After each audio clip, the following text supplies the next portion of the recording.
What's up, friends? Welcome into another edition of Rock Chalk Sports here on KansasNation.com. With Dan Courtwright, I'm Sean Kellerman. Thanks for joining us on this Tuesday. Got a lot of good content on today's show. Of course, off the top, it's game day. KU and Fort Hays State. Is that where you played football? I can't remember. No, absolutely not. I hate the Tigers. No, I played football in Emporia State. Thank you for asking. I played in, had meaningful playing time in one game, 3 snaps, 2 from victory formation against Northeastern State, September 12th of 2019. Fort Hays State is our rival, though. They come over from Hays America. That's correct. And I actually have an in-depth breakdown on Fort Hays State basketball. They were good last year, lost a lot of guys. Let's do that. They are led by Mark Johnson, not the voice of the Buffs, Mark Johnson, Colorado play-by-play guy. It's of course, Fort Hays State head basketball coach Mark Johnson. Classic confusion right there. We'll get into that here in the opening segment, as well as some KU football recruiting news that broke yesterday, and some L. Evans news as well for Kansas women's basketball as they're just about underway. But yeah, final exhibition tonight, and the first time we get to see an actual game in Allen Fieldhouse for the KU men. So we'll talk about that.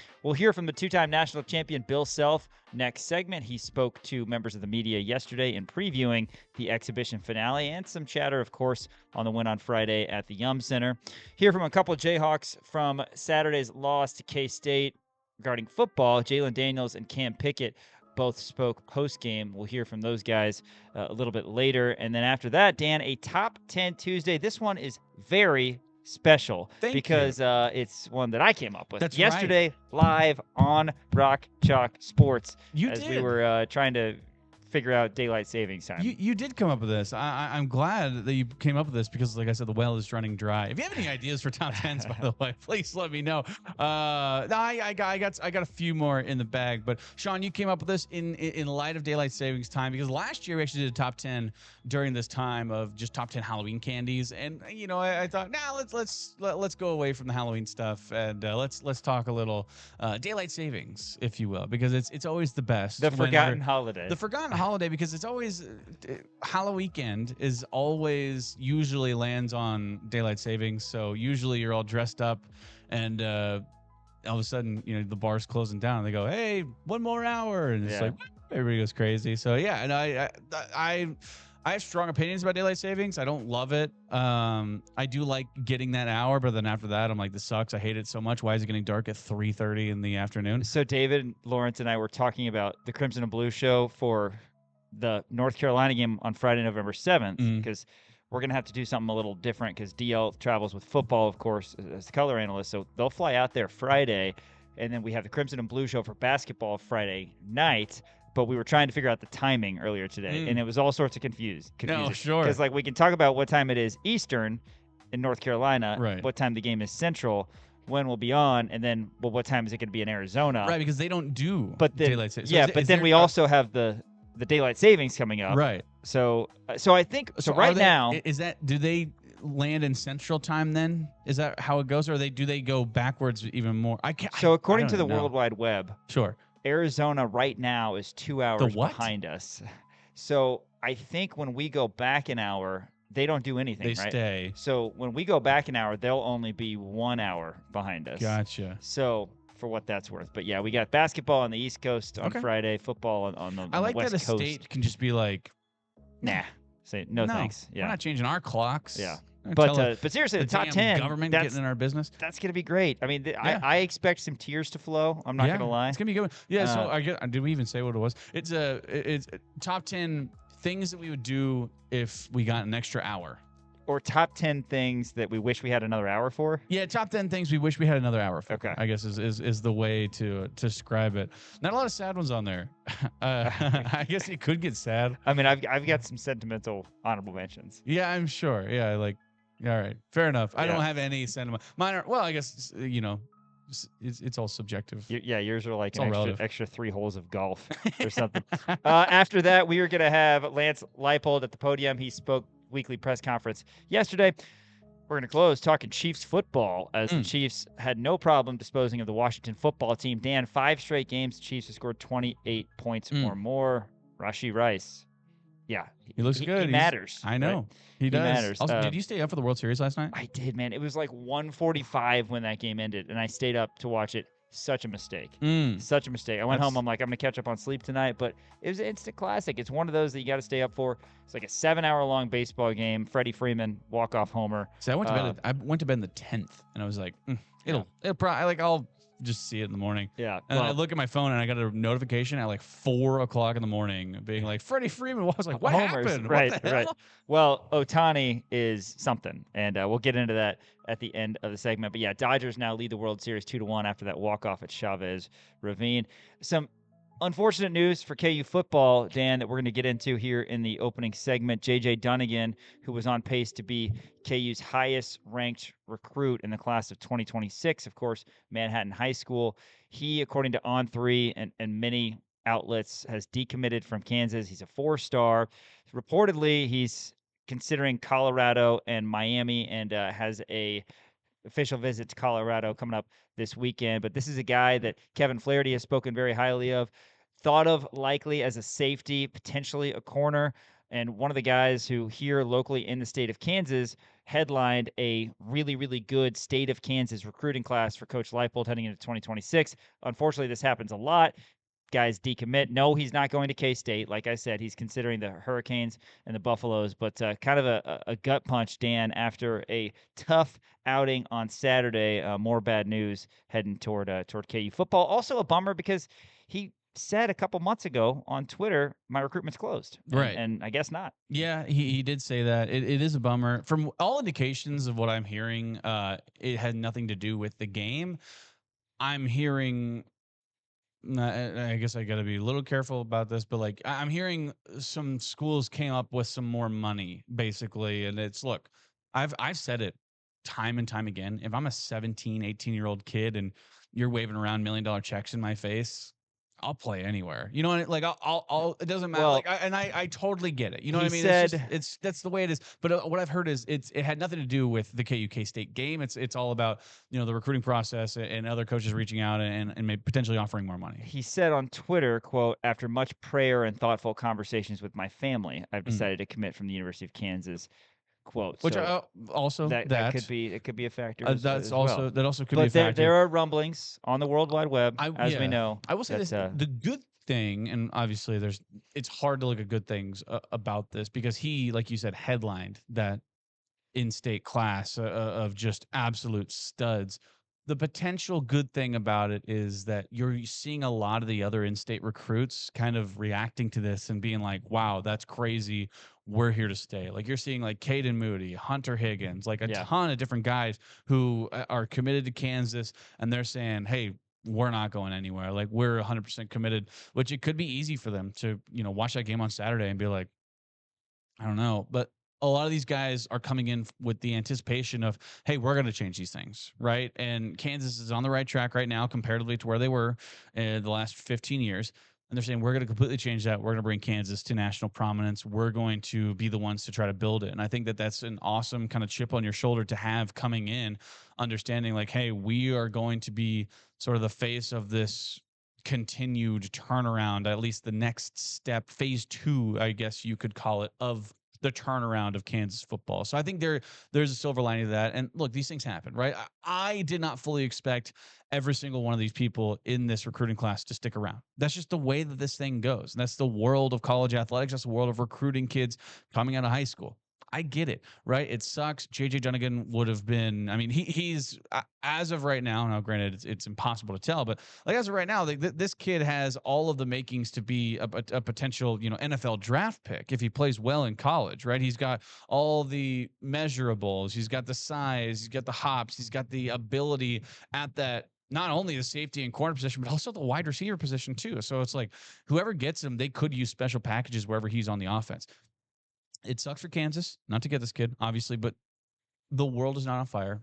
You still have a lot of stuff to look forward to in this 2026 recruiting class. Yeah, it is a bummer, no doubt about it. Really good athlete and is spoken of very highly regarding his game. Like I said, Kevin Flaherty in particular, who does a great job covering local high school athletes, has spoken highly of Dunnigan, but he will not be heading to Lawrence for 2026. Right now, KU's highest ranked recruit in the class of 2026 is 4-star Caden Snyder. He's an offensive tackle from Salina. KU also has a plethora of 3-star guys, including Hunter Higgins, who, like you said, he's probably been most vocal of everybody who's heading to KU in 2026 on social media, saying, yeah, we're coming here. And again, in light of what happened on Saturday, KU unable to break the streak.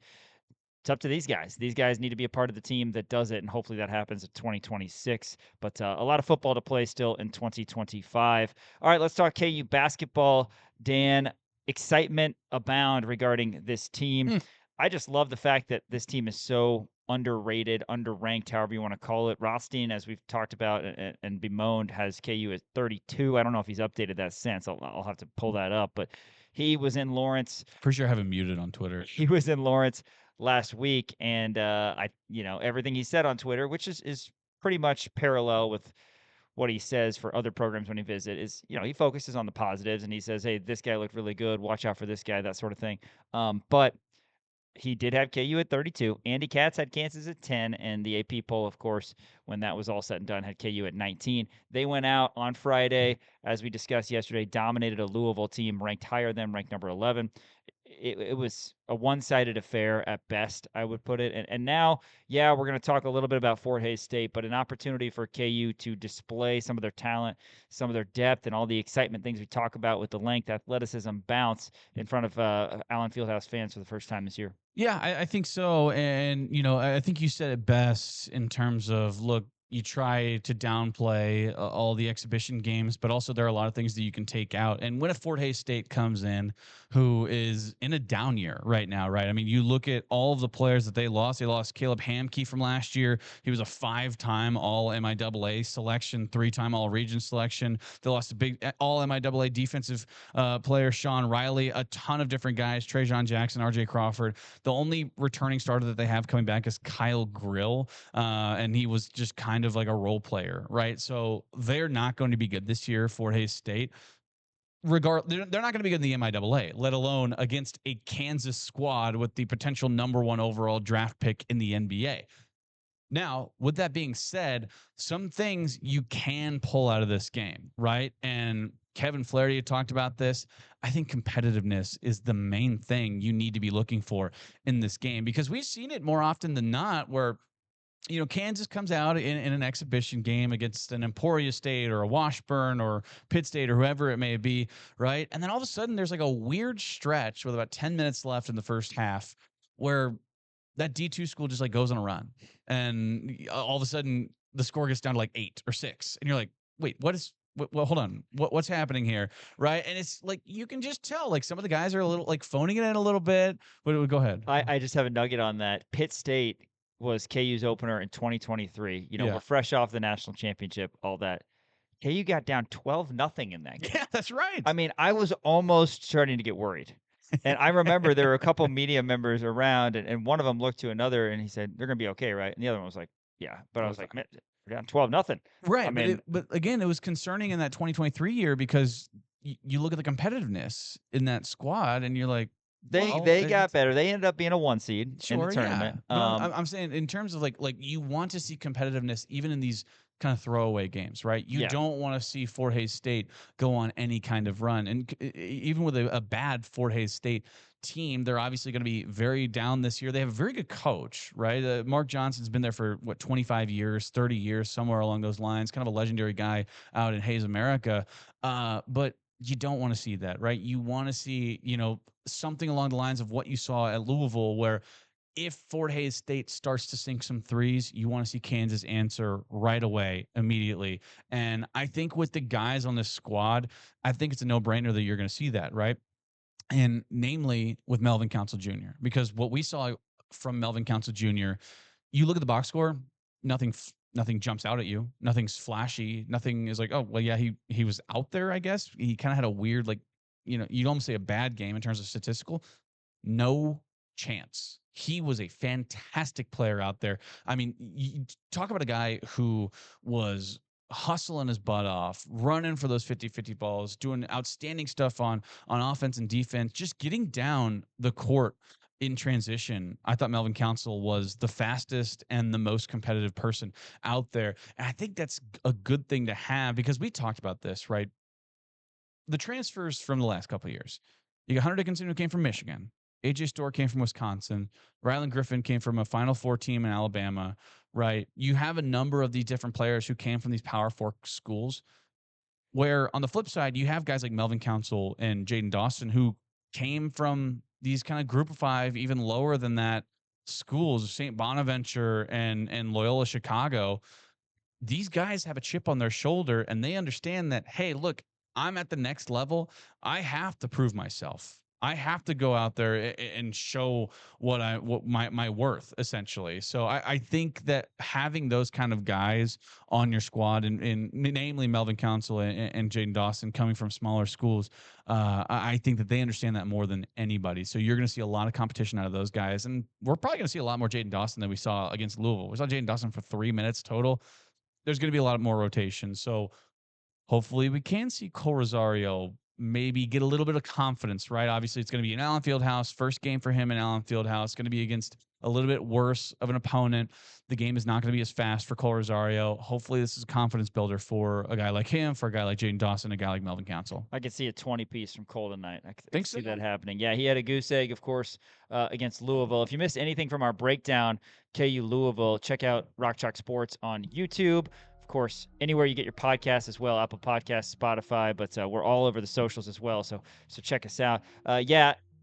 Louisville game, story of the game, Darren Peterson. Peterson was named to the Bob Cousy Award watch list earlier this week. Naismith Memorial Basketball Hall of Fame announced. Looking to become the second Jayhawk to ever win the Bob Cousy Award. Frank Mason did so back in 2017. DeJuan Harris Jr. was actually added to the watch list each of the last 2 seasons. But yeah, Peterson, 26 points. He had 24 in the first half. He hit 6 threes.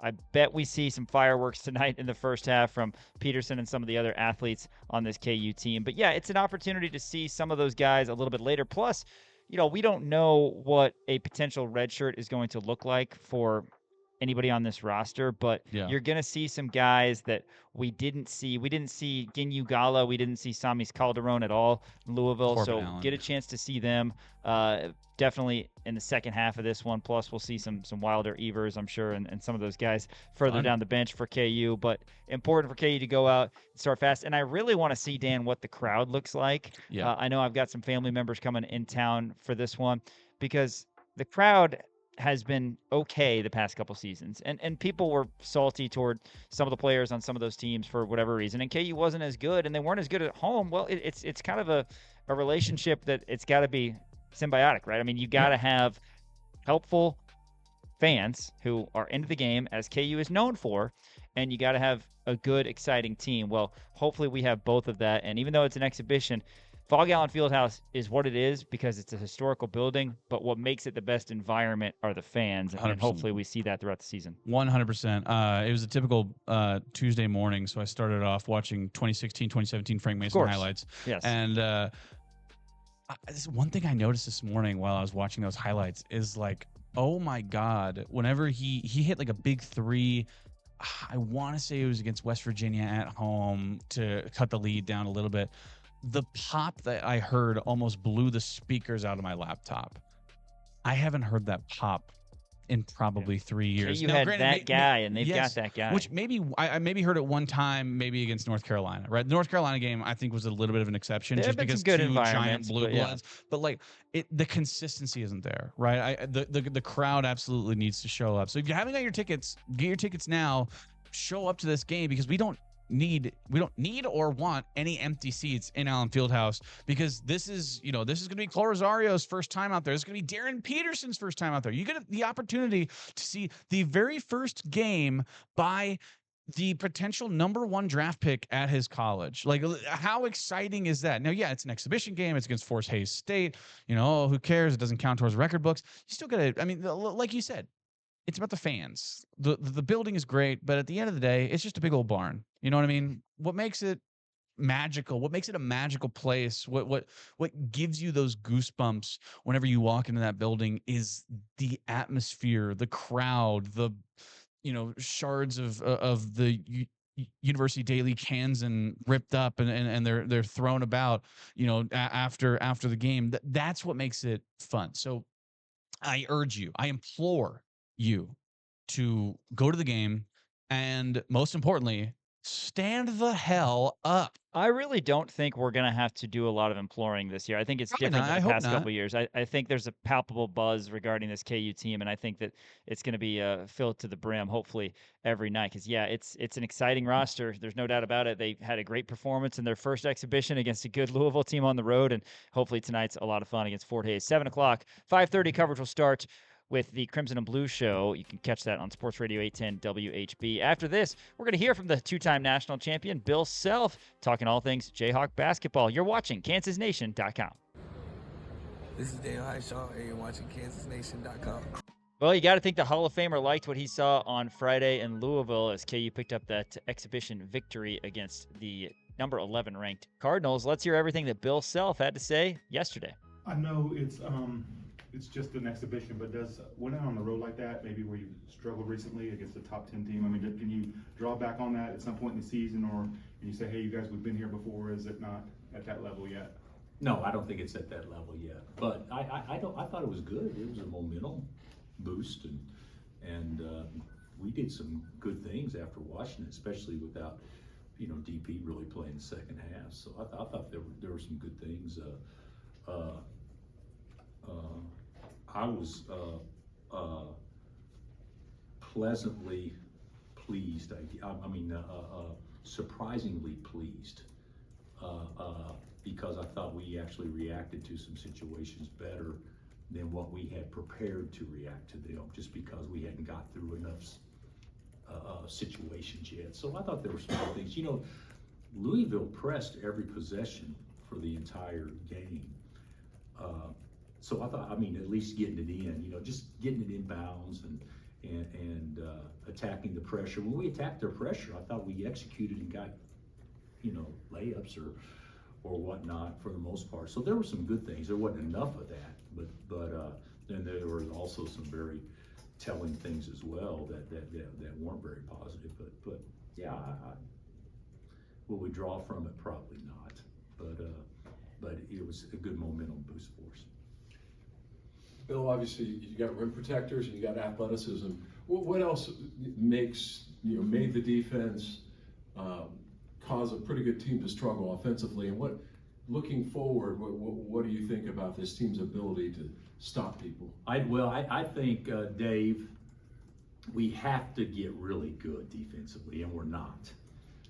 I think one thing that was very telling the other night on a team that likes to shoot a lot of threes, we actually defended the arc a lot better than we did last year, even though we fouled a couple of times. But they had rush threes, more so than it seemed like last year. A lot of them were very comfortable. So and I thought some guys played to their size for the most part, blocking and altering, but I didn't think we rebounded the ball worth a flip. So we got to get better at that. But could we be good defensively? Yes. Do we need to be really good defensively? And the answer is we must, because offensively I could see us, going through phases where we labor. So we got to be better defensively. Bill, did you end up talking to Coach Kelsey about anything you guys wanted to maybe see from each other in that exhibition? And the only thing we talked about was, are you going to play any zone? Neither are we. And can we get 6 fouls instead of? I asked for 7. He said, no, 6 is enough. And hell, 2 guys still fouled out. So we needed 1 more. But that's all we talked about. And then ahead of Fort Hays State, have you talked to their coach at all about things you might want to see from each other? Same thing.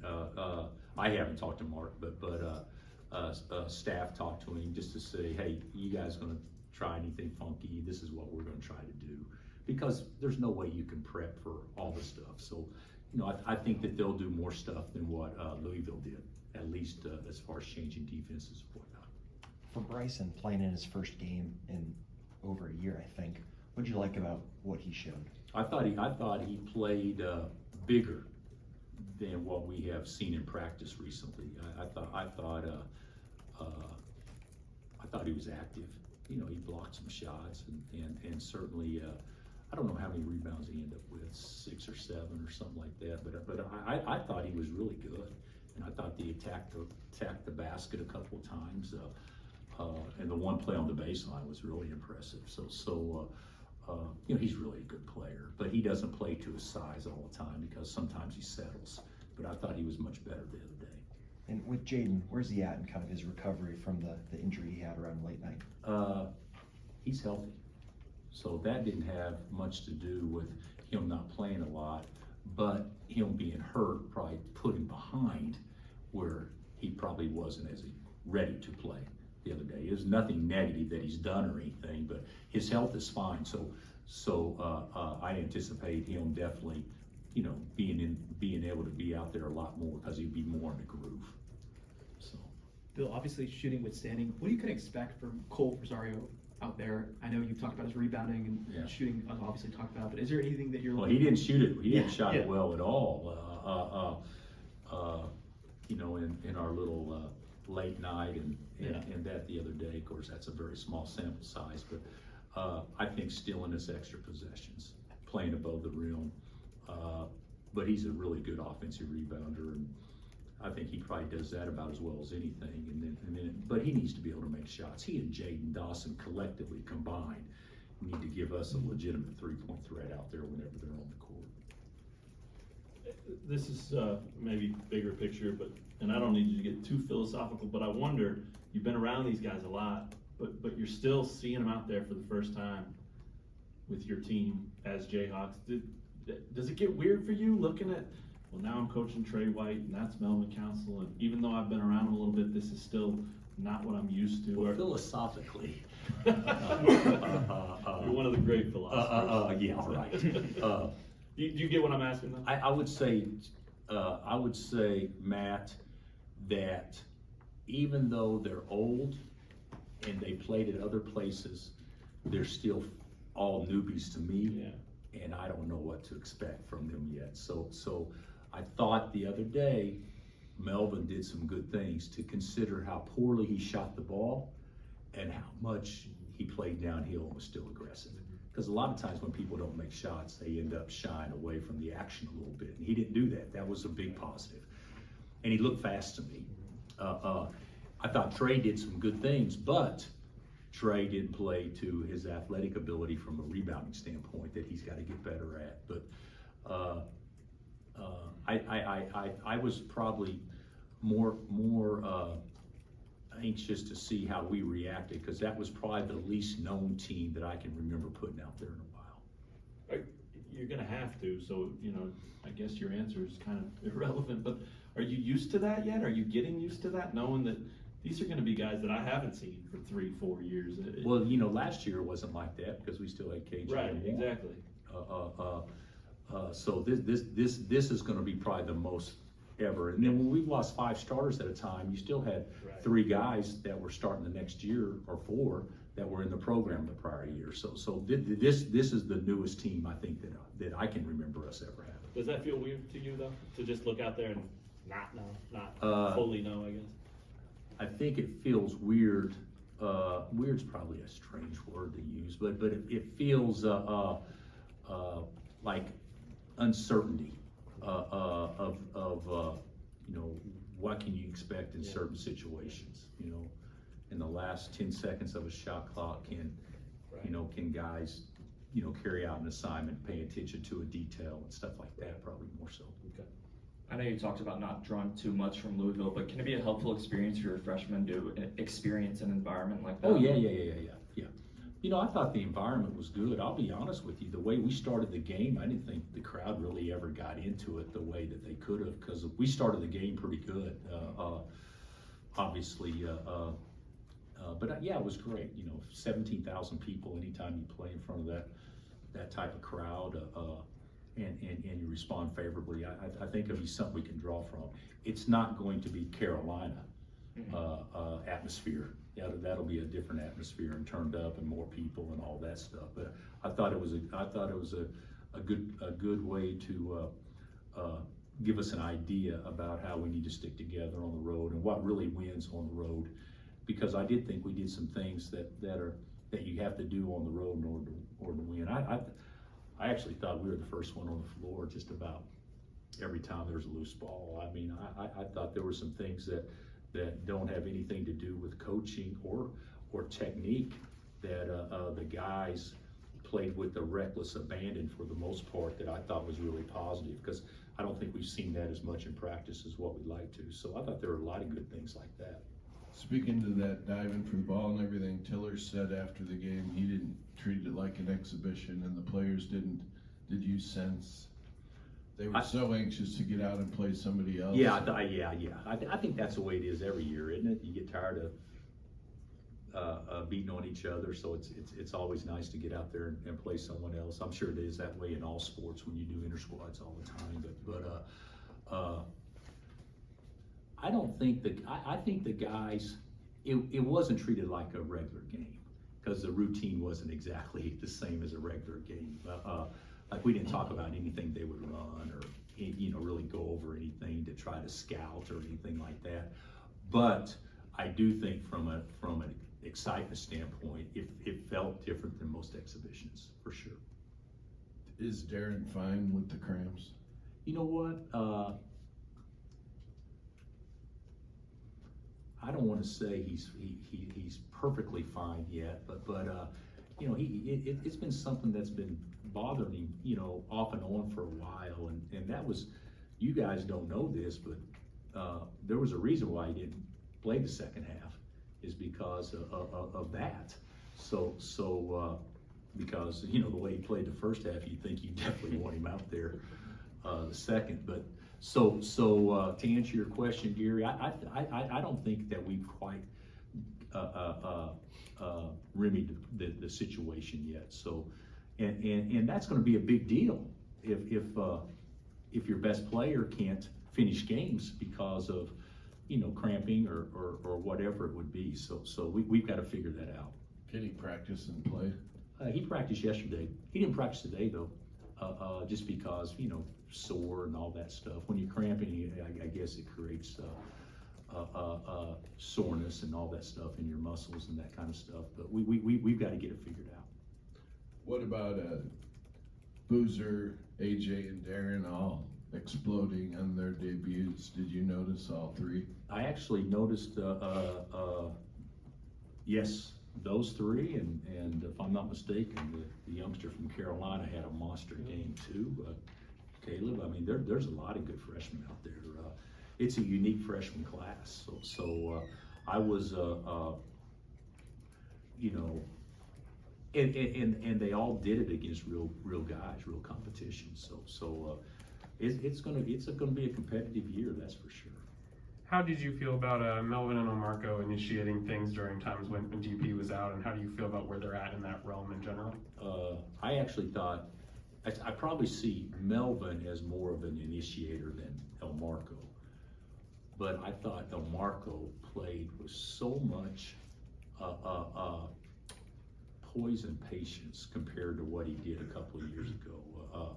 He didn't feel as rushed to me. So, and he didn't take a lot of shots, but he got fouled and he made him kind of chase him, and he drove straight lines, which forced fouls and hand contacts. So I thought they both did a pretty good job. Not perfect, because we were in a terrible offense, and a lot of that's because we didn't get into stuff like we should and everything. But we can get better. Coach, what are the possibilities for Darren being probably a single season here, if that's the way it shakes out? What about probably? I'm trying to be nice here. Does that increase for a player of that caliber his competitive drive in terms of wanting to play for a championship, knowing he's really got one shot to win a college title, and maybe even proving to people that he's not looking for his own stats but for the team stats? Yeah, I think that's probably the case with Darren, without question. But I would say this, competitive people like to compete regardless of situations. So whether or not, if he was going to be here more than 1 year, I think he would approach it the same way as if he's going to be here 1 year. But I do think there is something to the reality that more than likely it's going to go down as how you described. So you got to make the most of it in the short time that you actually are doing it. But he's a pretty competitive kid, so I don't think you have to limit the time here to raise his competitiveness. I think that would be there regardless. Anything else? Thanks, Coach. That's Bill Self speaking yesterday. KU Fort Hays State tonight in the exhibition finale, 7 o'clock at Allen Fieldhouse. After this, we're talking KU football. We're going to hear from Jalon Daniels as well as Cam Pickett. Thanks for watching KansasNation.com. I'm Justice Finkley. You're watching KansasNation.com. Rock Chalk. Welcome back to Rock Chalk Sports here on KansasNation.com. Not the best performance from KU football and Jalon Daniels on Saturday. Probably the worst performance of the year. JD, who's been so good this season, just didn't have it. Nothing was clicking. K-State played their best game of the season, and it resulted in a KU loss in the Dillon Sunflower Showdown. JD always takes accountability. Here's everything he said post-game. Hey, Jalon. When you look back in your 5 times you played K-State, what's going to come to mind, 10 years down the line when you're looking back on this rivalry? A lot of games where, we had a chance to be able to win. And there's a lot of games where, they played great football. So I think, after I'm done here at the University of Kansas, when I look back, I'm always say that there's a lot of things that I could have done better. Not even just with this game, that's with every game that we lose. So that's exactly how I'm gonna look at it. What made today so challenging for you in particular? Yeah, I just feel like, K-State's defense, they did a lot of good things, a lot of things well, a lot of things that they showed on film differently from games prior, and I just think that they went out there and was able to execute. What were some of those different things that popped out in the game? Yeah, different pressures, different defensive structures. Basically, you could tell that they were watching a lot of film. They did a lot of things that I didn't expect them to do, and we were able to adjust for the few things that they were able to do, but at the end of the day, they were able to come out victorious and execute it more than we did. Jalon, I know the outside noise is outside, and you guys do a great job of kind of keeping it there, but you had to hear the excitement around this one. This is the year, and then you get that start, you punch it in to take the 7-0 lead. What are you feeling then? What's your emotion on that first touchdown and just sort of the way that game started? You feel great, but at the end of the day, it's just the first quarter. Mm-hmm. The first quarter felt very long. It was a lot of things that happened in the game of football in the first quarter, and then you still realize that there's 3 quarters left. So, of course you're happy, of course you're excited, but you can never get too high about that situation, because at the end of the day, there's still a whole game of football to be played, and there was a whole game of football played afterwards. Did you think your touchdown would get called back at all, or do you think you crossed? No, I believe that I crossed, and honestly, when I was hearing that it might have been a fumble, I was kind of confused, because I knew that I had crossed the plane. What went wrong on the throw behind Keaton that led to the pick in the third quarter? That's on me. It was man coverage in the boundary. Seen the will linebacker in the box, and he was able to stay in the box long enough to make me hold it longer than I probably should have, which made the ball go behind Keaton. And if I put that on him in that situation in man coverage, he catches the ball, we get the first down, we move the sticks. You felt losses, you know what they feel like. They obviously aren't any fun ever, but does this one feel different in any way? I wouldn't say it feels different.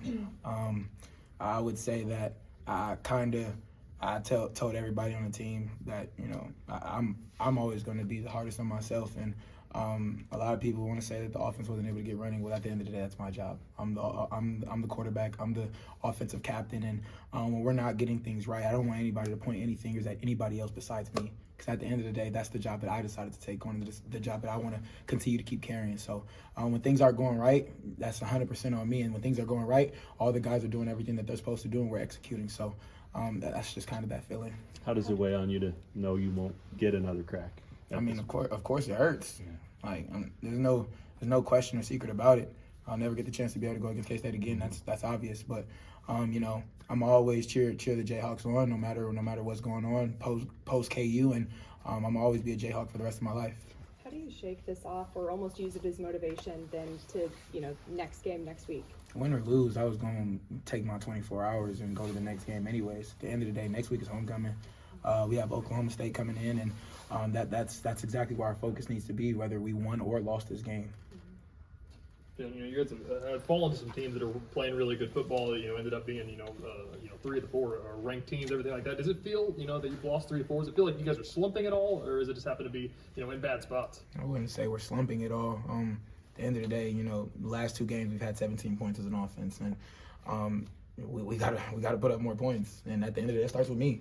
I have to be able to convert those third downs. I mean, we went for it on 4th down. I don't know how many times. I haven't seen the stat sheet, but I don't know how many times we converted on 4th down if we did. So, and most of those are pass plays. So, I mean, I'm always, take that in, go on film, look at how I can be able to be better, to be able to put the team in a better position instead of being in those 4th downs, instead of being in those 3rd and long situations, instead of holding the ball too long. I mean, there's a lot of little things that you can go back on film and look at, but I mean, I'm gonna have to take the time myself and go look at film and be able to get better from it. You guys had that long drive, before the half to make it a 1-touchdown game, and then get the ball in the second half, and that first drive was a 3 and out. How deflating was it to have that kind of be the first thing you do when coming out of the break?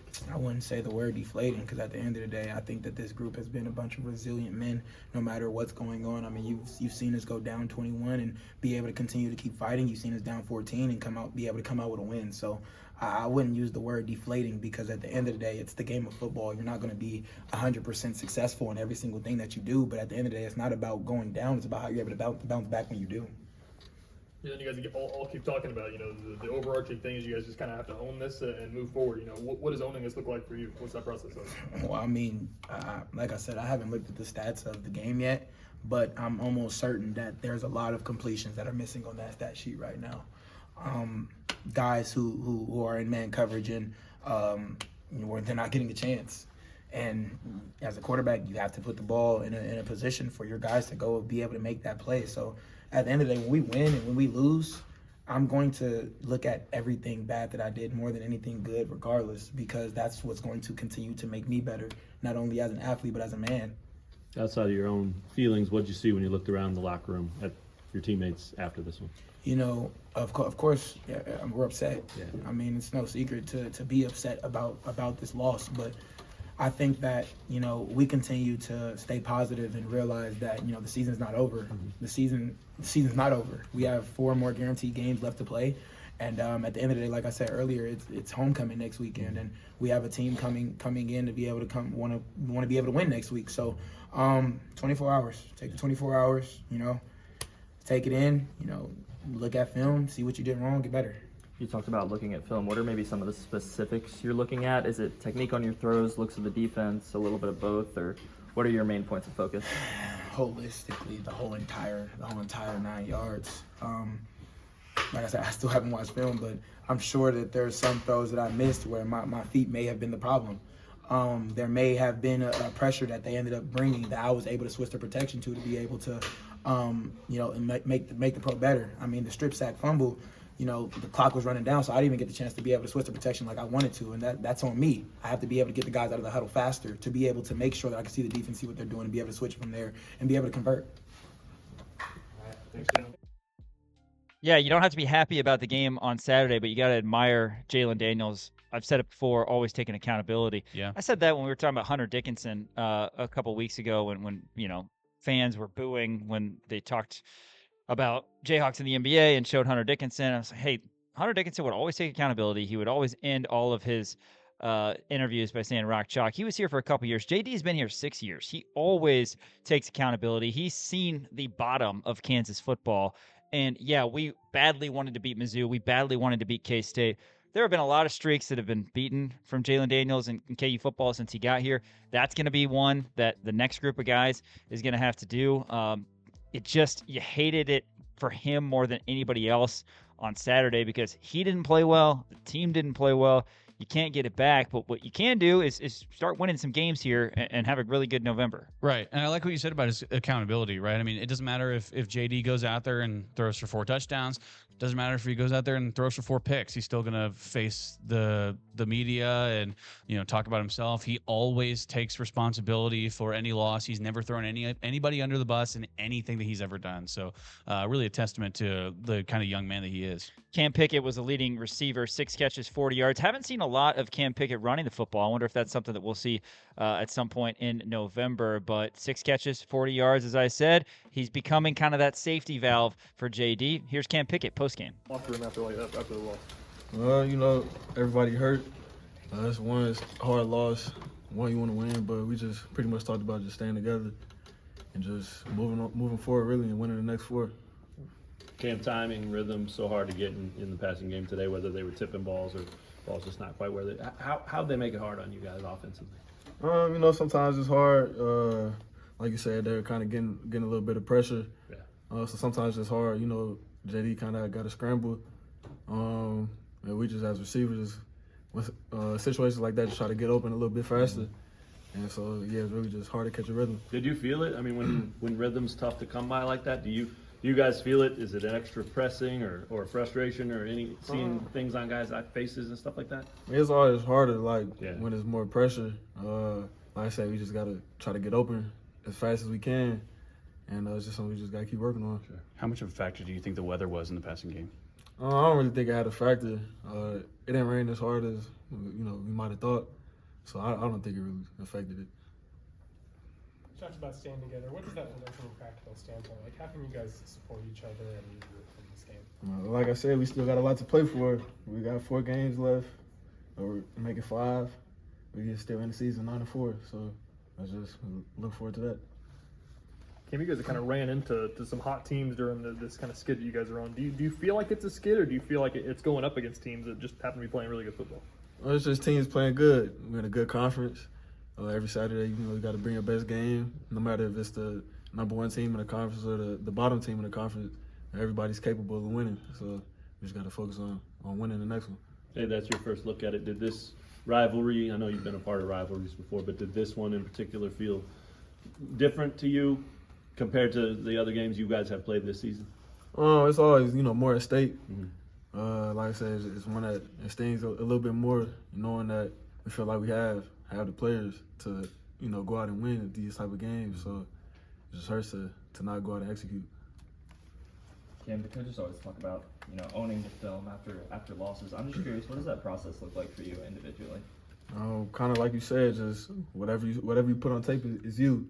And so if it's a situation where maybe you didn't get on the block as fast as we needed to, and you got to own it and work on it in practice or catching the ball or getting open.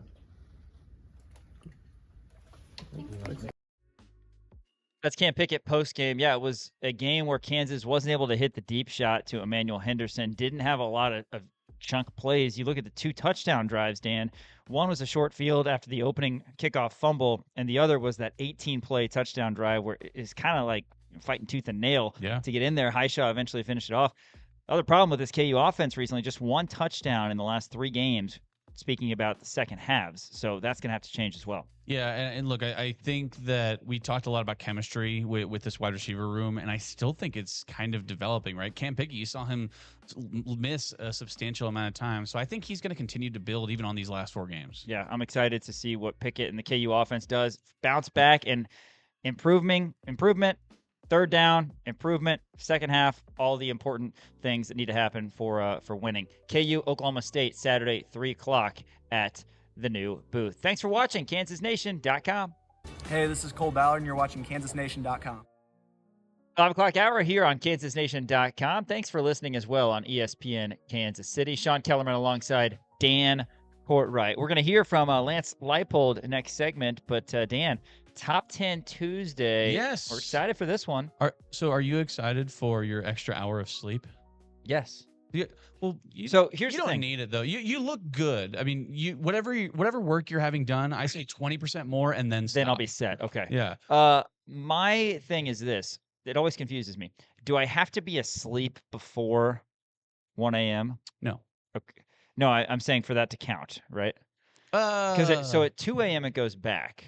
No, I don't think. No, I think. Isn't that confusing? It's confusing in my brain. If your alarm is set, yeah, for like let's say 7 o'clock, then whenever you wake up at 7 o'clock the next day, your body's gonna think it's 8 o'clock. Right. So right. it'll count. Yeah. It'll All count. right. Well, I'm But excited. anyway, we're doing our top 10 things that you wish you had another hour for. This is a fun one, and you actually came up with this idea.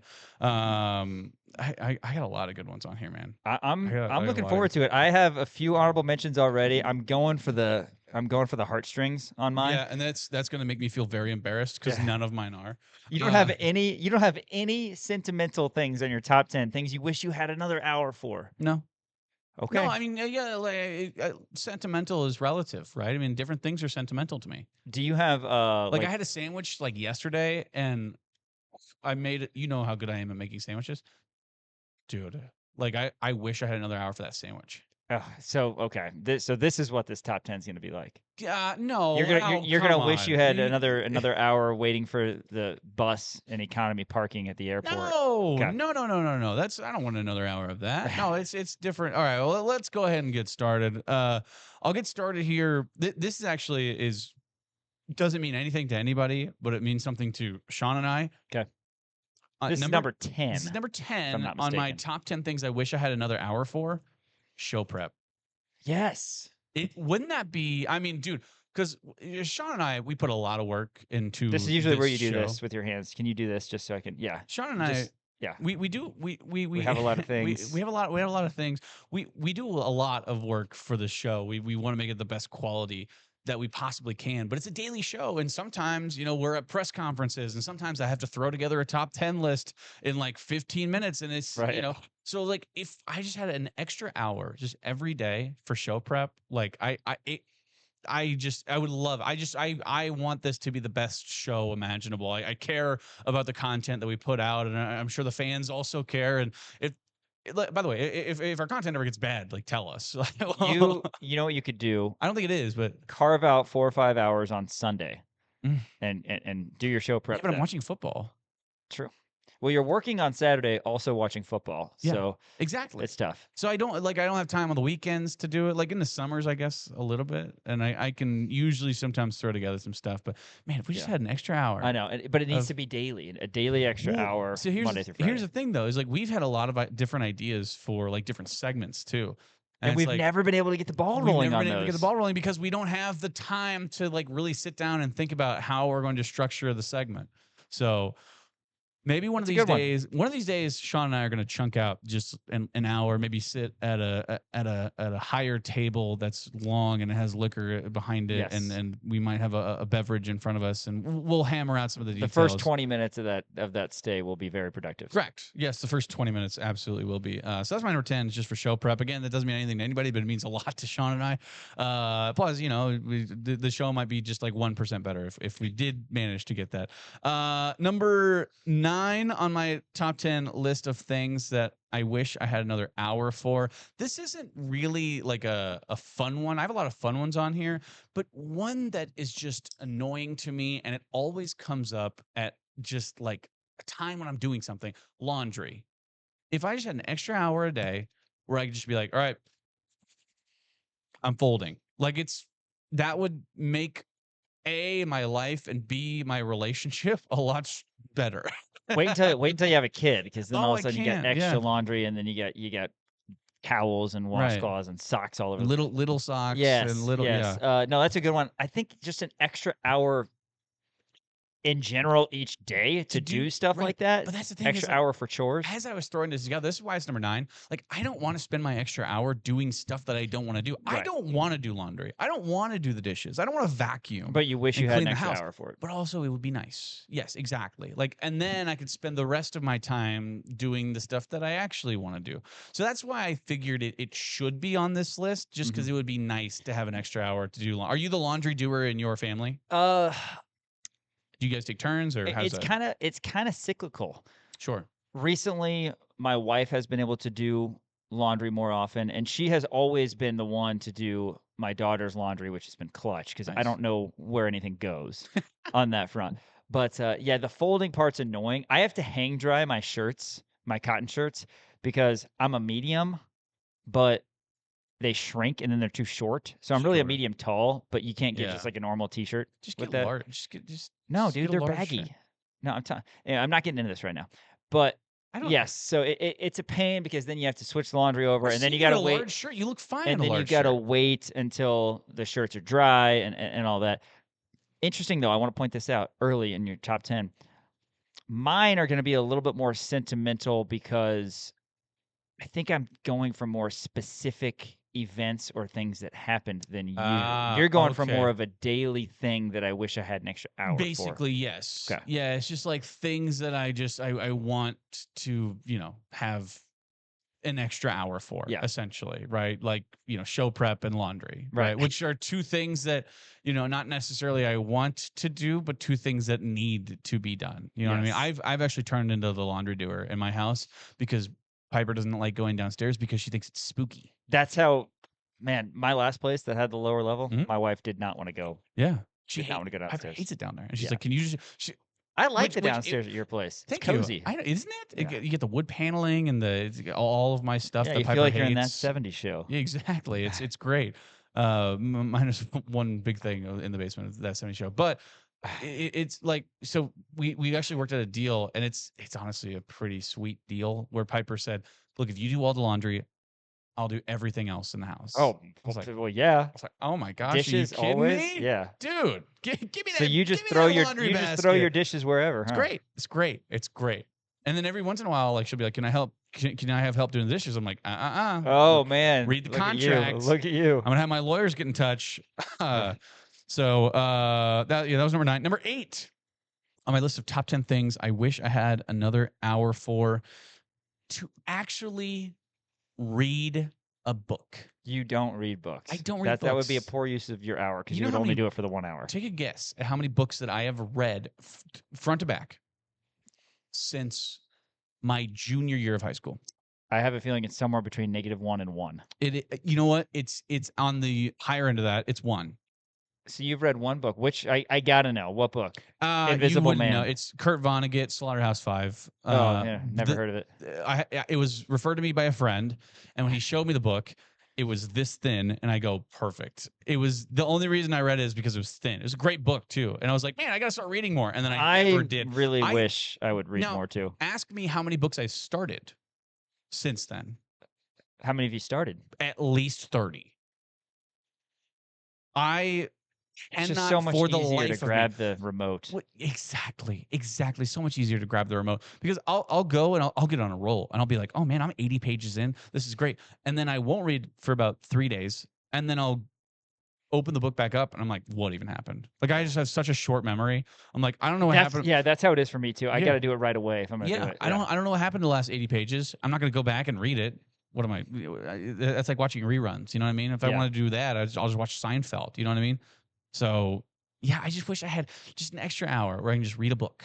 I need, because I want to be a guy who reads books. I feel that's, that I might learn something from books. Probably so. Yeah, I've heard that reading's good for you. I've heard that too. That now there are conflicting sources on this. Conflicting opinions too. Conflicting opinions on this, but an extra hour to read a book. Okay, so you're really taking this as an extra. If you had an extra hour every day, basically, okay. What the last book I read? Yeah, last book you read. It was Moneyball, actually. Oh, really? Yeah. Is that a reread? Yeah, I've read it before. Of course, yeah. When was that? This summer on a plane, I think. See. Yeah, it's been a while for me. Yeah, that's tough. See, I read a book on the plane from Helsinki, Finland to Dallas, Texas, 11 hours. And you couldn't finish a book? Got about halfway through, and then I turned on Bridesmaids. Nice. Life's about balance. It was great. Yeah, it was The Devil in the White City. It was a fantastic book, and then I was just like, ugh, my eyes hurt. Let me turn on a television. Yeah. Oh, man. My top 10 things that I wish I had another hour for. That was number 8. Number 7, lunch. Isn't that great? Look, I've worked in jobs where, like, this job is relatively loose in terms of, like, time of it's one thing we love about it. It's great. Flexibility is It's great. flexible. If I need to take an hour and a half lunch, I can. If I need to take a 20-minute lunch, I can too. But you might be called in a little bit late, have to work late, whatever. You got to be flexible, right? But I've had jobs where it's like, hey, you have 50 minutes for lunch, and if you're back in 51 minutes, like, we're going to wrap your wrist with a ruler. They don't actually do that, but some kind of corporal punishment, which like every single time I'm like, man, if I just had a little bit extra time, because at that point, like 50 minutes at that job specifically, I lived like 10 minutes away from my office. Yeah. So I would leave, drive 10 minutes, go home, have 30 minutes, and then to eat, and then I have to drive 10 minutes back. Thankfully, There's 20 for minutes you, of it the does not 50 take you minutes. long to eat. I mean, you put down a Jimmy John's sandwich. and- Piper's been this has been a point of contention in our household. Piper's been very scared for my health because I seem to not chew my food. Yes. It's more of just a shoved down the gullet. I've talked about this. I fold my epiglottis down and just slides right in. Which I don't know. Do you enjoy your food? No. No, I mean I enjoy it. Yeah, I enjoy it. It's just like it's so tasty that I want it in my tummy right away. And I don't think about it. I was like, oh well, there's no taste buds in my tummy, but I also want that first bite again. I don't like chewing on the food because then the flavor You leaves. need to And so savor it's like, your food. It's like get it in there, get it in their storage. Let me get another first bite. You need to. Yeah, I'm worried for your health. It's a problem. It's a it problem. is. And should I always eat with somebody nearby who knows the Heimlich maneuver? Absolutely. Yeah. Absolutely. When we were at I High should. V, man, you had the steak and the mashed potatoes, and then the pie, and then you went back to the steak, and then back to the pie. It was It was it was a sight. Yeah. Yeah, watching me eat is like a circus show. But I wish I had another hour for lunch. You know, just always. Just say, hey, little 2-hour break in the middle of the day. Whew, man, what am I in Italy? This is great. That was number 7, I believe. Number 6 on this list. This could be a hot take, and it's actually a little topical because of what happened yesterday. Baseball games that I'm in attendance for. I want to have an extra hour for any baseball game that I'm in attendance for. Because they cut down beer sales in like the 7th inning. Correct. And they like the pitch clock, I'm for it. Right. They speed up the game. I think it's great for television. But going to a game, I miss just like sitting there for like 4 hours, just eating a dog, you know, having a hot dog. Bark at the Park Day or what? No, eating a hot dog. Having a couple beers. You spend 4 hours, 4.5 hours at the ballpark. Now it's like 2.5 hours, and you're like, well, what's the like? Now there's pressure on me, so now I'm chugging beers, right? Because I still want to get the same amount of beers and hot dogs in my tummy as possible. No, it's good because there's a lot of like things, like at Kauffman Stadium, there's so much to do. Like you want to walk behind the crowd, you want to do all that, but also the game's going on. Exactly. So yeah, it is tricky. It's a good one. I used to go to Kauffman.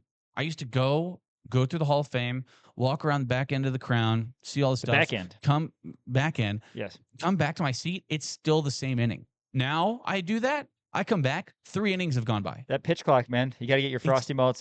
Got to get your frosty malts early. I know it. It's like, look, for TV, I understand it. For TV, I want it. See, it's the exact. It's weirdly enough, it's the exact inverse for football. I think I like watching football better on TV than I do actually going to the game. You've only been to one Chiefs game in your life. Though, That's correct. So who knows if you actually get to Chiefs That's games. true. I watched Josh Gordon score a touchdown. Yeah. Isn't that crazy? But yeah, just baseball games that I'm in attendance for. I want that extra hour. So I want any MLB teams watching right now.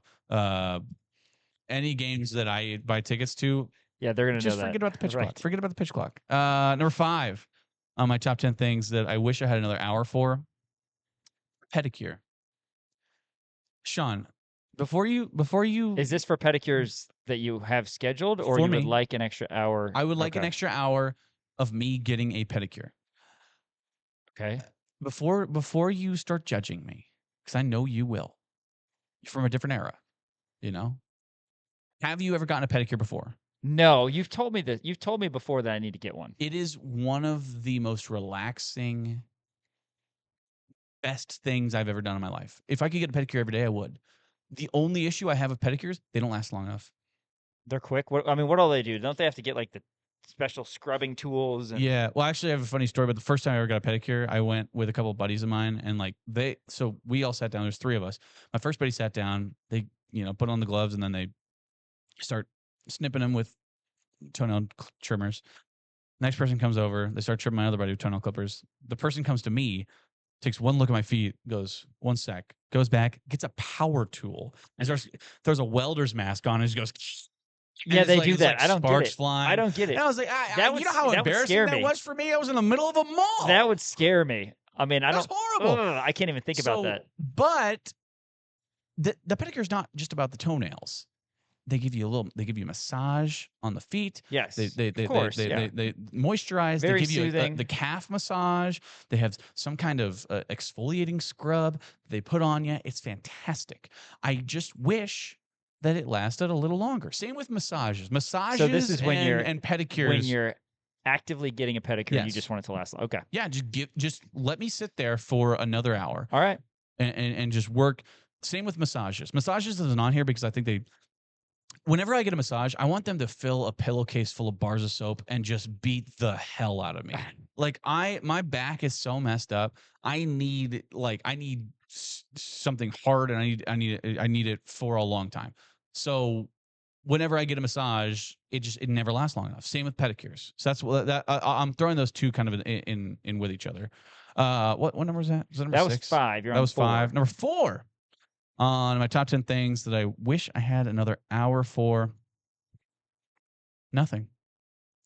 Just give me another hour where I can sit down on the couch. So this is just 25-hour day now. Stare at a wall and just empty my mind and just like drool. That's what you should do on Sunday. It's a 25-hour day. Yeah, but I'm watching football. There's NFL football going on. You don't have to. You could choose to use that hour. Yeah, but for I nothing. want to. Okay, but there's not NFL football going on in the second 1:00 a.m. hour. So you could do that on this Sunday from 1 a.m. to 2 a.m. After we've jumped back from 1 a.m. to 2 a.m. Sure. You have your So hour. I do have that extra hour, and you know what I'm gonna do if I'm not at a bar, which I probably will be at a bar. I'm just gonna sit there and just go. That's perfect. And That's just what you need. Empty the mind. Sometimes I just need a little mental detox where I just everything falls out. So I forget my name. Yeah. I forget everything. So what are you gonna do again? The visual. Just okay. And if you had one word to describe Kansas football this season, what would it be? Electric. Quick answer. Oh man, number 3 on my top 10 things that I wish I had another hour for. This is number 3. Electric. Hanging out with the boys. Yes, I've got that Just honorable mention. Hanging out with the boys. Yes. Every I'll give away my time. honorable And mention so now. in college, we used to just hang out and just stay up until like 5 a.m. just chit-chatting after the bar. And Grinding just is what grinding. No, just chit-chat. metaphorically speaking. Chit-chat. Sometimes we'd make a quiche. Yeah. So, I mean, we throw together. One time some video went games. home afterwards, made some deviled eggs, throw on some Rick and Morty or like a YouTube video or Family Guy or something, and just sit there and just hang out. Now, in my older days, when I'm 27 years old, you have to schedule it out with your friends because they have responsibilities like And a kids. wife and kids, and it's so annoying. And every single one of my friends who has a wife and a kid, you're like, geez, I know like you have to give those people. I know, man. I get it. I've got people who have wives and kids also, and you got to give them some notice, man. It's not just a let's drop everything and go get some beers. It's horrible. But yeah, we're thinking about the college days, or shortly after college days. But now it's like you hang out with them, and then somebody like look at their watch and be like, Oh, "Oh it's man, it's 9:30. 10:30. Yeah, I got to get home." You're like, what do you mean? It's like, can we not just Come on. grind one time? Come on. For good old to stay out. Well, stay out and enjoy that's it. what I had. Hanging out with the boys. I had listening to country music, just grinding. Listening to country music. Listening to country music with some beers Interesting. late at night with the boys. You're a new age country music fan, aren't you? Like you're not like a Willie Nelson, Hank Williams kind of guy. No. Right? I respect those guys, but yeah, I'm more so the modern, kind of Kane Brown, kind of country pop. Keith God, Urban. I love Kane Brown. I know Yeah, you. Kane Brown. I know you do. That's is my guy. derogatory, by the way. Also, his wife.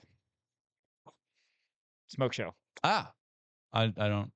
Yes. I don't follow Kane Brown very. He's really good closely. friends with Patrick Mahomes and Travis Kelce. Ah, good for him. If you know them. Wow, I've heard of them before. All right, number 2. Number 2. Top 10 things that I wish I had another hour for just every day. Watching 2016, 2017 Frank Mason. You have that highlights. on everything. You have that on everything. I did it today. I did it this morning. When I was compiling this list, I put that on there and I said, you know what? I have time right now. I would totally I'm just take gonna an throw extra it on. hour to watch, just watching old KU basketball games. It's great.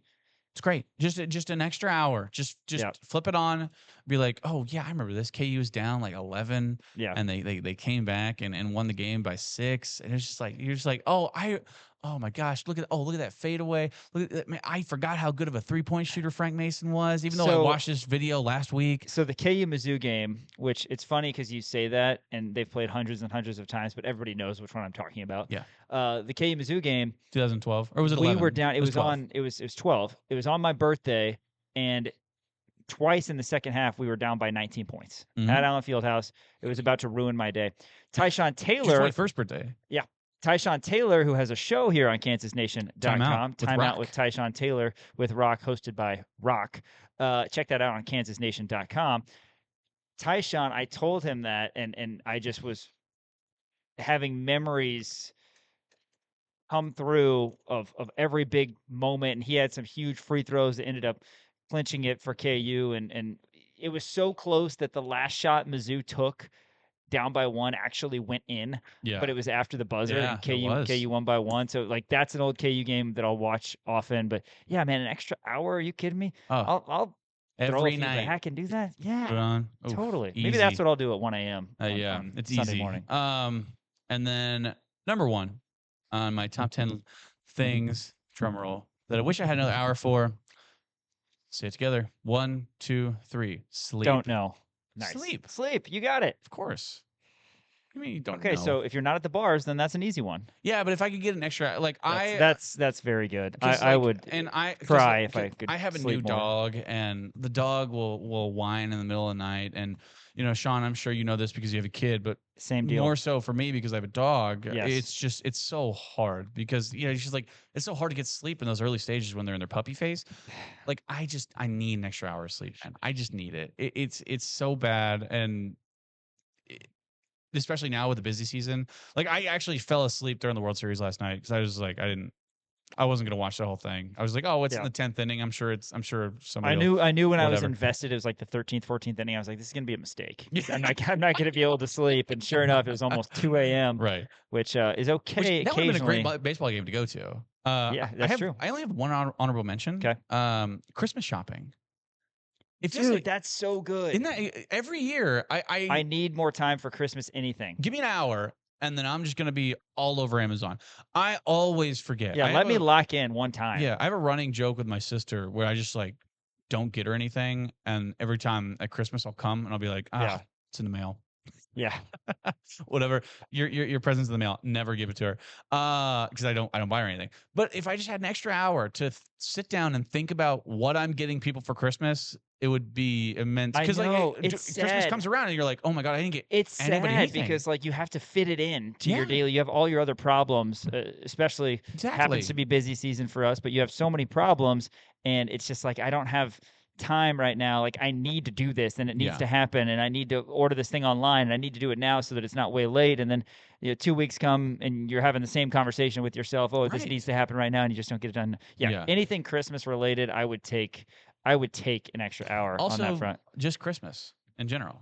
Yeah, just an extra hour of Christmas. Give me 2 days of Christmas. We could call the first one Christmas Eve. Get a whole extra day. That's a good idea. Yeah. That's really good. How about that?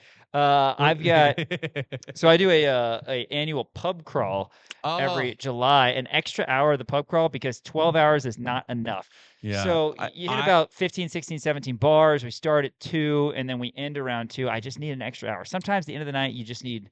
How many people total were at that pub crawl? I went this year. I had the honor of being invited. We probably get about 25 usually. And at the end of it, it was you, me, your friend Caitlin, your friend Sam, and Piper. There's 5 people left. Are you shocked that Piper and I stayed for the end? I mean, Piper was sober for the most part. She was driving, which we appreciated. We did blast out to the fray on the way back. Which was appreciated the ride. You're a big fray guy. Love the fray. Yeah. I don't know why. I don't know why, but yeah. Oh, I know. I know why. They make great music. They do, of course. Great. And then I wish I had an extra hour of my wedding reception. Oh, you were not. I love that you said wedding reception. You were wedding not. Reception that's a very funny thing. You were not in attendance. The wedding, who cares? No, I wasn't there. Yeah, that's so funny that you said wedding reception and not just wedding. Dude, the greatest night the greatest night, I'm telling you, was that night. And funny. The music, the dance floor, the champagne's flowing. Of course. I You get mean, champagne at your wedding? and the greatest thing about the weddings, which you'll find out very shortly, everybody you guys love is in the same room. It's like Yeah. Oh, everybody. I know. It's incredible. So no, that was a blast. I'm with you there. Your wife, which probably won't hear this because our wives and fiancés don't listen to the show. Yeah. But if she ever hears that, she's gonna be very upset. No. You won't No, be upset. She won't get upset. You don't wish for another. Or like And I don't want to stand on the altar for another hour. Sure. I mean, come on. Yeah, that's fair. Everybody's gonna be upset. That's fair. I mean, the ceremony was Catholic fine. wedding. We didn't do the full. Wedding. Man, I sat through a few Catholic weddings. It's like, all right, great. yeah. Dude, I got so lucky though. Our wedding day, it was like 66 degrees and sunny outside. So like all the pictures, you're not dying of great. sweat. That's So great. I wish the same for you, young man. When your big day comes Yeah, very we're getting shortly. married in June, so I'm gonna be a sweaty, hot mess.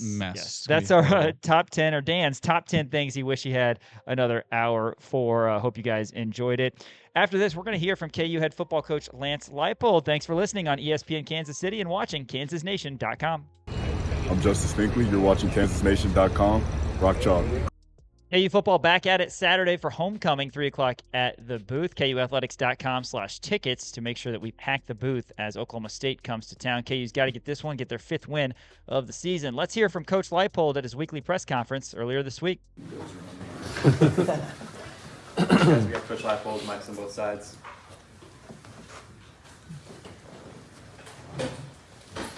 Matt?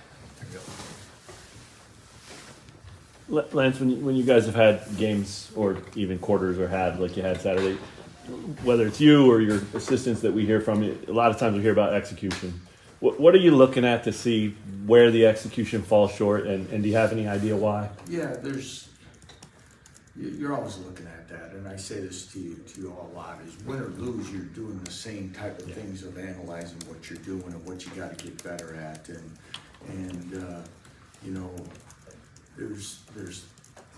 I think we talked probably a lot last year about too many times when we needed to be at our best and we didn't make plays, and Saturday again, credit to Kansas State for completely outplaying us.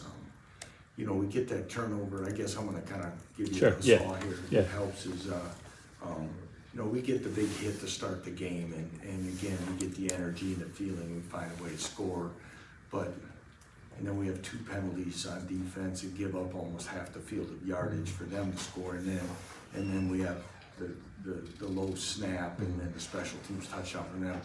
And looking back, our sideline really deflated, and we never responded back with a momentum switch of that we needed to in a game like that. That's probably one of the bigger things that I look at. They did a good job of probably mixing in more zone than they had shown in the past coverage. I think there were some things that, Jalon had a couple balls tipped or almost it, and I think there were some things that got him out of sync, and that's a credit to them. And then protection became an issue, and we ran the ball better at times, but again, that's the offensive part. I can just say we just never looked in sync really all day when you really look at it. Never did. And as I said, Daniel ran hard, Jalon competed hard, didn't have his best day, of course, throwing the ball, and we put a lot on him. And looking back, I don't know if we put too much on him in a game like that, but he's been that player for us. But we lost this thing as a program, not as players.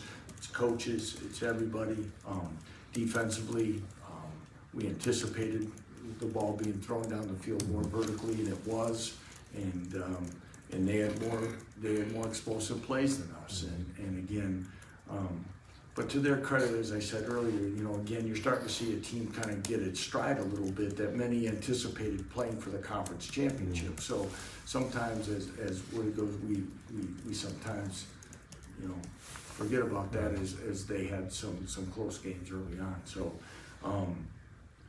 Yeah, it's we got a big test to kind of see where we're at as a program right now, and as a team, and our leadership from myself and others, that we have to make sure that we keep coaching this group and finding solutions and answers and create competition where we can. But just getting off the field now, I was very pleased with their attitude and work ethic of where they're going. And I think our older players see a need for some urgency in what we're doing, and I'm confident that we'll put together a good week. I know a loss is a loss, and you treat it at one game and you move on, and you've done that throughout your 5 years here. Is it fair to say that a performance like that after the bye makes it hurt a little more, or is that not the way you look at it? No, we've been very good after that. Yeah. In fact, it's funny. I had a call from a top 5 coach in the country, reached out to me yesterday about what we do during our off weeks because he heard we had done so well. Mm-hmm. And I'm like, well, obviously you check our score this week. But I mean, so we have been, again, so you look at who the opponent was, that we didn't play well, we didn't, you're always kind of searching of what you switched up a little bit and what you've done. Yeah, it stings, Mm-hmm. And I sure wish I was in here talking about making sure that we didn't have a letdown this week after an emotional win or something. So, and that goes back to your comments about making sure that you keep games where they're at. That's why I'm saying it that way. Right. So, it is. It's disappointing, as I said afterwards to you all, in many different regards. Off week, who the opponent was, where it's at, where the differential of score was. There's many, and we as a program, myself as head coach, we can't run from that. It is what it is. You are what your record is, and you got to move on. Did I answer your other question well enough, though? Yeah, for sure, okay. for sure. Thanks. Oklahoma State's gone through a coaching change this year. I guess to see Mike Gundy relieve his duties, did that surprise you at all? And just how have you seen Oklahoma State respond to that? Well, obviously last year Coach Gundy was, made a lot of changes, essentially revamped the whole staff. They invested well in the portal, better than they ever had, and I should say portal and players and moving forward, and they struggled out of the gate, and maybe at that time it was a little surprising considering of all the changes, and as we're talking about teams trying to find their niche and things like that, but and then you keep going every weekend here, nothing is surprising in coaching ranks and job security in college football anymore. So maybe at that time, but everything that seemed to follow since, a guy who's done such a great job there for so many years. But it's what it is, I guess. And then just want to clarify something from Saturday. You mentioned that, when coaches came in on Sunday, you have to figure out, if what you're doing is working, if people are in the right places. Were you talking about potentially staff changes, or were you just mentioning players? No, I meant staff. I mean, people. I was talking about schematically. Are we giving our guys the best chance? Where are deficiencies at? What can we do to help our guys? And no, I was not in that realm at all. How does watching film change when there's been a coaching change, and then also they've changed their play caller once on offense since then? How does that whole thing work? It's a real good question, Henry. You kind of, as you look at it, many times, the staffs do it differently, but a lot of times, it's been a while. We've said since that change and some of that, so you get a little bit more body of work, but you are looking for, especially when it comes into the play caller. First, if you're talking offensively, what changes have they made a little bit slightly philosophically? Obviously, they're still under, I would imagine, most of the same terminology. With Clinton taking over defensively, I don't, how much of that was, again, an overhaul and looking at, so the earlier games with the other people, especially on the defensive side, you probably don't put as much weight into it when you do your breakdowns. Your percentages, sometimes you'll divide the two, and then you'll have it combined to look for the similarities of what they've done with. But it's a little bit of a balance, yeah. And then, I guess, how much did you know Clint, or what was your relationship with him prior to his departure from LA? Yes, you know, I've known Clint. I've known who he was during my process before being offered the job here. I did have some small interactions with him. Obviously, his time, you know, coaching at Lawrence High, had a chance to see, you know, his teams coming here. You know, I really respect Clint. He's an excellent football coach. I know in his time, you know, he cares a lot about the University of Kansas and went through a lot of different head coaches and experiences here through the days. His, you know, Banks is on the team down there now. His son's the same age as mine. So when we first moved to town, our boys played on the same summer baseball team when we were able to get acclimated into the community and had a chance a lot that way. Clint had a 7-on-7 team that he asked our son to play on. So got a lot of respect for Clint in a lot of different ways. I admire him for, you know, taking a chance to go back and coach in high school and have a chance to be the father he wants to be through that. I know this. I know he's going to put his heart and soul into this week. Okay, and that's not going to be surprising, and there'll be a lot there. I'm sure he's got, you know, he's probably working off of coffee and Red Bull or something right now, but a lot of respect for him. Offensively, it seems like there have been some struggles putting the ball in the end zone over the last few weeks in the second half specifically. What do you think has led to some of the struggles, if you will, of getting the ball in the end zone really in the second half? Yeah, it's, you know, you wish you could say it was these two things, Michael, and then we could go working on it. It's something different on the plays, and I know you guys are tired of hearing that, but if it's like, if it's a protection breakdown, if it's a misread, if it's whatever, obviously we analyze the plays that are being called and you know, and revamping what those packages are in those parts of the field, and we need to continue to do that and to be better, and right now that hasn't been. And you look at as tough as these last two games have been, and probably what you're saying in the second half is we've had the ball one or two times still within a score, or the ability to take the lead, and had 3rd and 1, I think, multiple times, and we have not converted. And we are well aware of that, very frustrated by that, and we have to get that improved. And at the tight end position, how much is your depth being tested there?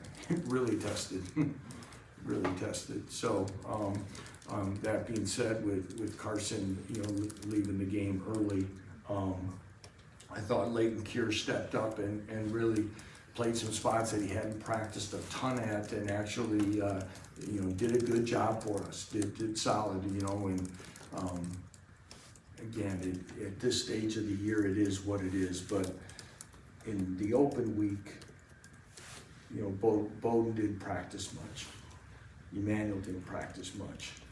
Sean hadn't practiced much, didn't play much. So when I talk about being in sync, you know, we look at it and you look at some of that flow, we missed a little of that. Now, Bowden had to come in and play again now 70 snaps, and no way, shape, or form was he, you know, going to be targeted for a 70-snap game like he was. And that, so it's going to be tested. We've got to see what else we can do.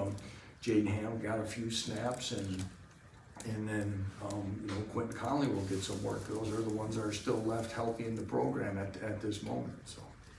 Lance, when you look at the tape of this Oklahoma State team, do you see a difference between the way they play under Gundy and the way they play under Fishman and Kumbone?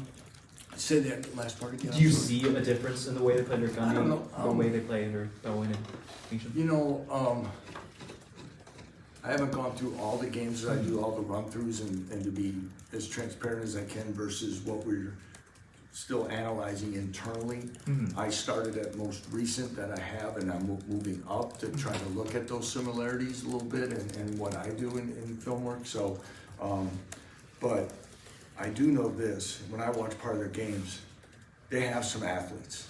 They have some talent. They have speed. They've created some big plays. they're doing things, and then all of a sudden, you know, again, like many of us, we're trying to find the answers why we shoot ourselves in the foot, so to speak, and something happens. But I'm watching, as I'm going through certain games, I'm like, holy cow, that's another big play. That's another guy. There's another athletic quarterback making some things happen. So again, it's still going to be, and I'm sure they're looking at it through their lens where we're at, that this is a great opportunity for them to get a conference win and get themselves feeling good.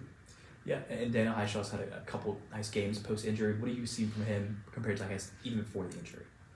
A determination about him. You know, Daniel always has been, but I think, Daniel Highshaw has come as far as any player in the last 10 months of just personally, as he's handling situations so much better, and the frustrations of not being healthy enough to go and things like that. I'm really proud of him and where he goes. But his determination, he had a really good, after having the chance to get on the field and play more than we expected down in Lubbock, that he as one that was practicing and had really good 2 weeks there, and he was really ready to go. It doesn't surprise me he played well. He was locked in and ready to go, and again, hopefully as this goes with him, it gives him a continued platform to lead by example, work ethic, and all the things that we need here in this last third of the season. Lance, you guys did some shuffling on the offensive line. What was your take after watching the film, and then what's it look like moving forward? Yeah, again, with Calvin, another one that missed all of the open week practices, that just by load and health, we felt it was gonna split his reps up some. I thought he came out of it okay, and hopefully we can move forward with him on the field. But then the next move was moving Enrique and bouncing him over, and then Tabaka's still rotating in. Solid again. Again, some of the things that we struggle with is, communication stunts. Now we put this on film for 2 games in a row. We've got to continue to work on that. I know Daryl's addressing it. And again, when you start mixing too many guys, you got to get used to that guy that's working with you. You got to be able to talk, communicate, and all those different things. And that's a high point of emphasis this week. Anything else for Coach Leipold? His head coach Lance Leipold yesterday, as he previews Oklahoma State, a team that is not very good. Yeah. Dan, KU viewed as large favorites. And again, as we said yesterday, the KU football program has only been to 2 bowl games in the last 16 seasons. That's still a goal. Is it a lofty goal that they set before the season? No, but it's still a gettable goal. 3 good teams after Oklahoma State, but it all starts on Saturday. Question for you, because I think I have my answer. Looking at the 3 games after Oklahoma State, because you feel confident. I'm not going to say it's a guaranteed win, but you feel confident, right? Probably Clint Bowen and Doug Meacham going to have a little bit of a chip on their shoulder. They're the Oklahoma State Jayhawks as of right now with those guys in the squad. Looking at the last 3 games, Iowa State, Arizona, Utah, what game are you looking at where Kansas can squeak one out? Right now, I'm thinking Arizona maybe, and probably you got to win at Utah, but Utah looks good. Arizona, I think, would be who I turn to, but they almost beat BYU. I mean, these are all good teams. KU has actually beaten Iowa State each of the last 3 years. That's weird. I don't know that I like that we have their now, number, but we do have their number, so maybe that's a good thing. And then Utah at home, you like that, but KU's offensive line has struggled a little bit, and Utah is really good up front defensively. So, yeah, talk about that a different day, but, yeah, hopefully we can get the pokes on Saturday. We'll preview that, of course, on Rock Chalk Sports the remainder of this week. Back after this, we are going to talk Chiefs football, and we're also going to talk World Series Game 3. Epic 18-inning, 7-hour affair last night that the Dodgers won on a walk-off homer. Thanks for listening to ESPN Kansas City and watching KansasNation.com. This is Daniel Highshaw, and you're watching KansasNation.com. Welcome back to Rock Chalk Sports here in the Kansas Nation studio on Mass Street. Let's talk Chiefs football. They're a wagon right now. They had no problem winning all 3 on their 3-game homestand. Of course, didn't exactly get the best shot from the Washington football team last night, as they were without Former Jalon Daniels. winner Marcus Mariota was their quarterback. What do you mean? Marcus Mariota and Chiefs football, there's a bad memory there. Yes. Do you remember? I do. So I know what you're talking about. Do you remember who was the one who batted it back to Marcus Mariota. Was it Frank Zombo? It was Darrelle Revis. Wow. Isn't that Chiefs legend? Yes. Darrelle Revis batted it back to Marcus Mariota for a touchdown pass to himself. We should come up with like the best Chief legends in our lifetime, like Josh Gordon. Yes, Josh Gordon. DeAndre Hopkins. Yes, I have a D-Hop jersey in my car right now. LaShawn McCoy, Le'Veon Bell, Terrell Suggs. Yeah, you won a Super Bowl with the Chiefs. That's right. Isn't that weird? Le'Veon Bell is a good one, but Revis Island is there. Melvin Gordon. Oh my God! Yes, You like that poll? Melvin Gordon. Everybody's running to the fantasy wire. Yeah, fantasy waiver wire. Didn't trying do to get anything. Anyway, Oh, completely undressed. The football team did the Chiefs 28-7. Mahomes was awesome. Travis Kelce now tied for most receiving touchdowns in Chiefs history with 83. And Rashee Rice, we were talking about it. It was a lot of chatter the first 6 weeks and even back to the offseason about how, hey, it's going to be great when the Chiefs get him. He is proving why he's a wide receiver 1. Oh, 100%. I mean, Rashee Rice, you watch that game and you go, how did the Chiefs manage to ever win a game without him? Because he was such a key part of that offense. Now, granted, I did have a game pick where I said Rashee Rice anytime touchdown, and there was 2 times where he was short by like an inch. He did wind up getting in, which I thought was great. So I wound up winning on that bet. Also, I had totally forgotten that Travis Kelce was about to tie Priest Holmes' record. I told you he was going to get in. The books liked him. The books loved him, and so I started thinking about it later, and I was like, "Oh, they're going to force it. Like they're going to force Travis Kelce to get a touchdown, basically. Like that's going to be their main goal." And he wound up getting it. But Chiefs looked fantastic. I thought on the defensive end, I thought they played really good ball. Jalen Watson had a couple of big time tackles. I thought it was fantastic. Mike Dana got his first interception of his entire career, and then in the second half got a huge sack, which I believe brought up a 3rd and 21 or maybe a 4th and 21, somewhere around there. I thought the defense looked stout. Chris Jones, not really anywhere to be found, though. So, again, you can It's not true. He had the offsides there at the end. He did. Yeah, he had the offsides at the end. That's very true. But, going into the half, it was tied up 7-7, and you thought, man, this game is going to be really weird. Like it was a weird game, right? There was no flags thrown, I believe, until the 3rd quarter. It felt like it just flew by. A lot of stuff on the ground. Kareem Hunt, by the way, is probably somebody that we haven't been talking about enough because of former Browns legend, former Chiefs legend. It's kind of like he's the Gage Keys of the Kansas City Chiefs. Oh man! At least we made somebody laugh. He's having a fantastic year so far, right? And you look at Pacheco, and Pacheco's so easy to point out because he runs like a toddler who stole something.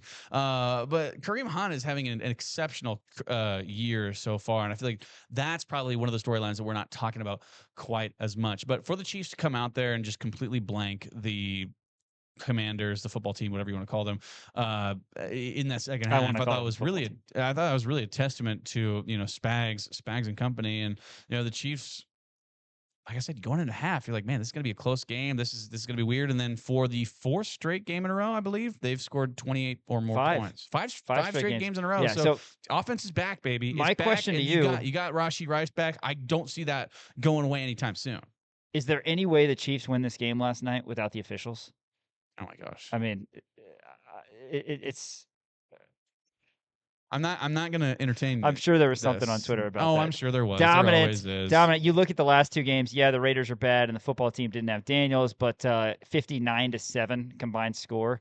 The Chiefs are back. They've got an elite defense, and their offense is finally healthy, and they're the Chiefs again. This is what it was. I mean, the first 3-4 years of this dynasty. It's been a blast. See, Juju Smith-Schuster is supposed to be a number 4 wide receiver. Yeah, 5. Not really. not the 1 like he was. Right, he was the number 1 guy. It gets tougher moving forward because we got to go to Western New York, 3:25 on Sunday, and then you got to go to the Rocky Mountains.